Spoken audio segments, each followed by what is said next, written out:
And let's get more. We are joined now by Stephen Nagy, Senior Associate Professor at the International Christian University in Tokyo. Thank you for your time. Give us a sense of what China's military is already capable of right now. Thanks very much, Sarah, for having me. Again, when we think about the Chinese military, we can think about it in terms of its maritime capabilities, its disinformation capabilities, its cybersecurity capabilities, and I think importantly in the context of the Indo-Pacific, its gray zone and hybrid tactics. It's invested heavily in the capabilities to reunify with Taiwan by force if necessary, but at the same time, invest in the kinds of resources, Coast Guard vessels and merchant vessels, to be used in the South China Sea to stress and bully Southeast Asian countries to abide by China's territorial claims in the South China Sea. It's already spending a lot on defense, and as we've heard, it's soon to spend more on defense. That's its plan. What aspects of its military do you think it's going to be focusing on?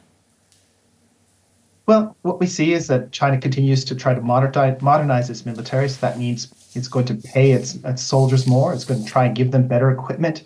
And the kind of equipment that China is particularly interested in really has to do with amphibious capabilities. And those amphibious capabilities really are targeted at reunifying with Taiwan. That includes maritime domain awareness activities, an air force that can secure an air defense identification zone in and around Taiwan, and the ability to pressure Taiwan through various means, including missile bombardment. We also see investment heavily in disinformation and cybersecurity. And these are key areas that I think China's investing in to try and wither away or erode away the deterrence capabilities that the Taiwanese are trying to develop, but also influence their society in elections so that the Taiwanese themselves make the decision to return to what the Chinese understand as the motherland without a fight. And I think this is an important way to be thinking about China's strategy. It doesn't want to go into a kinetic conflict with Taiwan, and that would mean the United States and other partners, but it would like to coerce, cajole, and stress the Taiwanese so they make the choice naturally to return back to the mainland, according to the Chinese government. You mentioned the United States there. There's been a lot of focus on the military competition, we have to say, between China and the United States. When might we see China catch up with the United States militarily when we talk about capabilities, or do you see that even happening?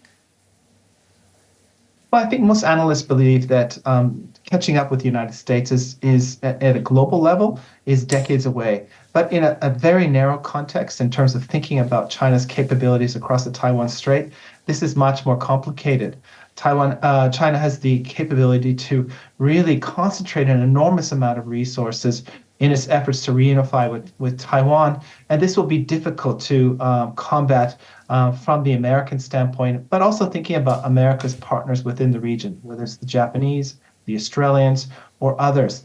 So the trick or the key to deterring the Chinese and ensuring peace and stability across the Taiwan Straits is really conveying to the Chinese that the United States' security commitments in the broader region and towards Taiwan, as long as Taiwan does not declare independence unilaterally, really are rock solid, and that the United States will be there to defend Taiwan or other allies within the region.